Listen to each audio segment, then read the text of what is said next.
Well, this is awkward. In an interview with the New York Times, a paper, Dana, Jimmy Carter says the media's been more brutal on Donald Trump than any president in recent memory. Carter is 93, so that covers a lot of ground. But don't take his word for it. Harvard, no fan of Trump either, analyzed news coverage of his first 100 days and found that the president received unsparing coverage without a single topic where coverage was more good than bad. But you got to give Jimmy credit for saying what will tick off the strident hordes in his party and media. Carter nails the loudest critics for questioning Trump's sanity, which will no doubt cause them to question Carter's sanity too. But the side benefit of being an old fogey, you don't care. You can say what you want, which usually means the truth. At 93, it's not like you need any more friends or a job recommendation or an invitation to Brian Stelter's book party. If it upsets the Crybaby News Network, that's life. The point Carter's making, that whether you like Trump or not, it's impossible for one man to be everything his haters say he is. Instead, it reflects the irrational emotion on their side, not actual facts or deeds. Even Carter admits Trump's actions may lead to progress on immigration, and he even offered to help him with North Korea. So JC is saying not what his pals want to hear, but what America should hear. That Trump may not have been your choice for president, but he's your president. Talk about a reasonable Democrat. He may be the last one left. All right, Juan. It's hard to argue with a progressive icon. You must be crushed. Crushed, I tell you. You might not even want to comment at this point. You know, I'm tempted. I'm tempted because... Give in to temptation, Juan. Give in to temptation, says Jesse. You know, but I think this is really about Jimmy Carter seducing Donald Trump. I think that Donald Trump is a guy who needs friends, and Jimmy Carter's a guy who needs a legacy. Because I think there's one guy here who, first of all, let me just say, can you, audience, believe that Greg Gutfeld just gave a monologue praising Jimmy Carter? First time ever. All right, so yes. That's the point, I think. I think the point is that Jimmy Carter sees himself going back to North Korea, because that's where he went in 94, I think, when that nuke deal got negotiated under President Clinton. And, of course, that nuke deal didn't hold, but he feels that he can go back in. He can play a role here in which the entire world, I think he might get a Nobel Peace Prize if he was able to calm down that guy. Yeah, you know, and Jesse, you know what else he said? No Russian collusion. Yes, so we have to believe everything Carter says now. It's the first time Carter and I agree on anything. And we have to believe Harvard, he also too. said Obama was a failure. Did he? Yeah. Basically, in the piece, in the Maureen Dowd piece. Keep talking, Carter. And you're welcome on Water's he didn't World vote for Hillary any Clinton. time now. And Harvard said in the first 100 days, worst coverage ever, historically, and it was 80% negative.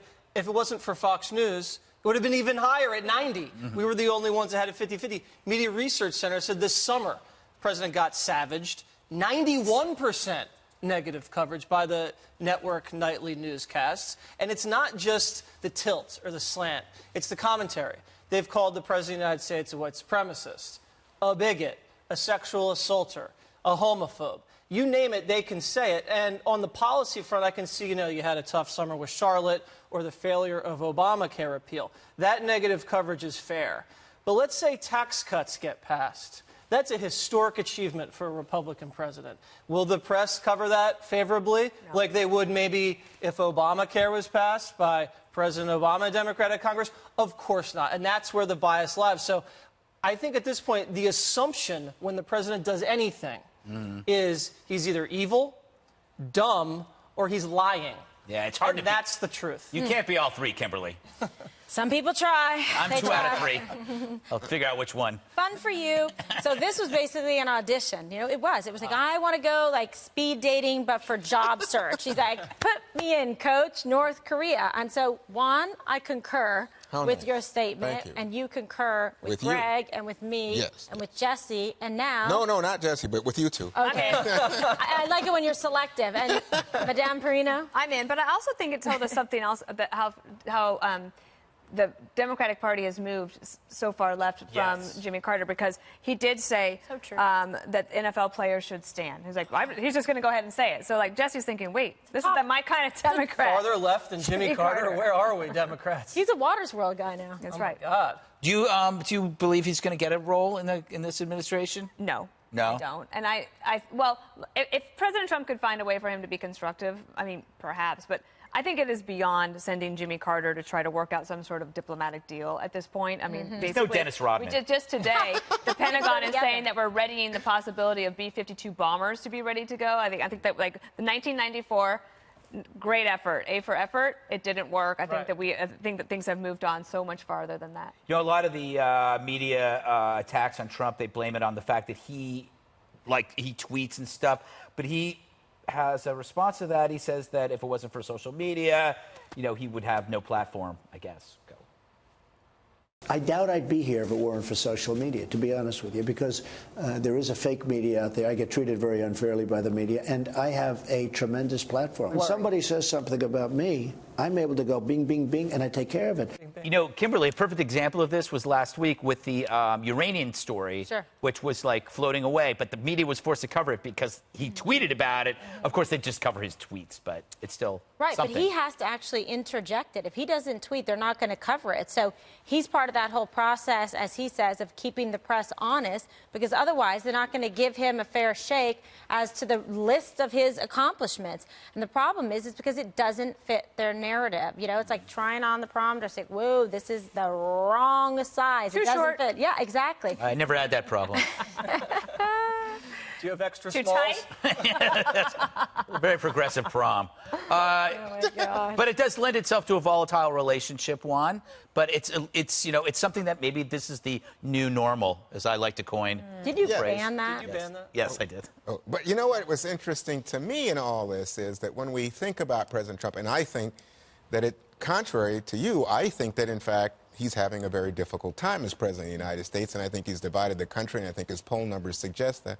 But what was striking to me, and this is what I wanted to say to Jesse, is I read this material, and it said that Trump's coverage has been pretty negative, but it also said almost half the time all news coverage in the country is about one man, Donald Trump.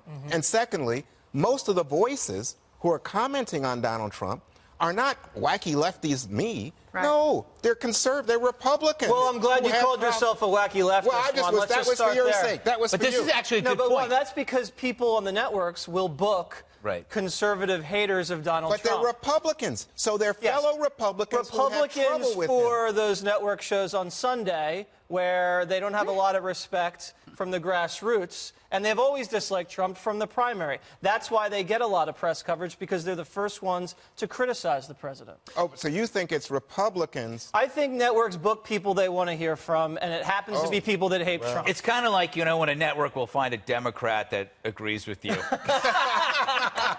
Juan? Never heard that before. Are you available? Yeah, really. Same Can you agree a little more, too? That's what I say about Juan. JW. When people if I'm ever out and about and people complain about Juan, I'm like, wait, this guy he's like pro-education reform. He likes capitalism. Yeah. He believes in personal responsibility. I mean, you could do worse. You know, what a compliment. Food court, likes vacation, great writer. There you go. You're so kind. Historian. All right, I'm getting sick now. You know, this article from the Wall Street Journal this morning landed on my desk. I.e., a producer came over and said, "You better talk about this." But anyway, it's Scott Adams wrote a piece for Wall Street Journal called "The Power of the Presidential Tweet," and the argument behind this, I think, is that he's using humor, and humor is a very important part of persuasion, and things that are funny are easier to remember. Right.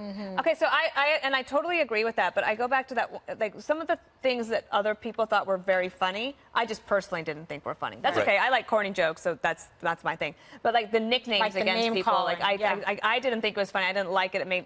But I heard it. I saw people cracking up. They loved it. And actually, when he called Kim Jong-un Rocket Man, I thought that was funny. Yeah. So Little Rocket Man. And then Lil. Well, he added little. Yeah, little. Jesse loves those I do. names, for example. Scott Adams calls Calls them linguistic kill shots. I think that's Linguistic such a great kill phrase. shots, Yeah. because when you label somebody with that, it's hard to unlabel them. So when you say Crooked Hillary, it's like it took over almost as a persona for the campaign. Right. And it's also, like, Jimmy Kimmel, maybe he should have tried to be funnier when he was making his points about the Obamacare changes. He's no Jon Stewart. He needs a nickname, I guess, at this point. Little Kimmel.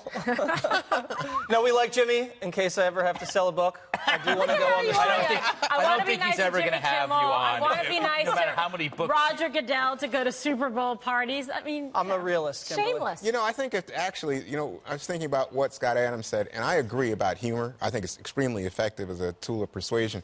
And in Donald Trump's case, I think if there is one area where I would say Donald Trump is a genius, it is at this naming of people. Right. But it's not a nice thing. I'm not saying I think it's almost like schoolyard bullying. And it can be diminishing. I mean, it's like, oh, you're the short guy, you're the tall guy, in fact, I think that's Little Marco. I mean, and Low energy Jeb was devastating. Yes, but it's devastating because of what Greg was saying. Remove it sticks. You can't remove it. Look at Hillary. Yeah, but I don't know that I would say, oh, yes, to any young person. That's a good thing to do. Boy, what a talent to have. I like when he goes sad. Everybody loves that. Sad.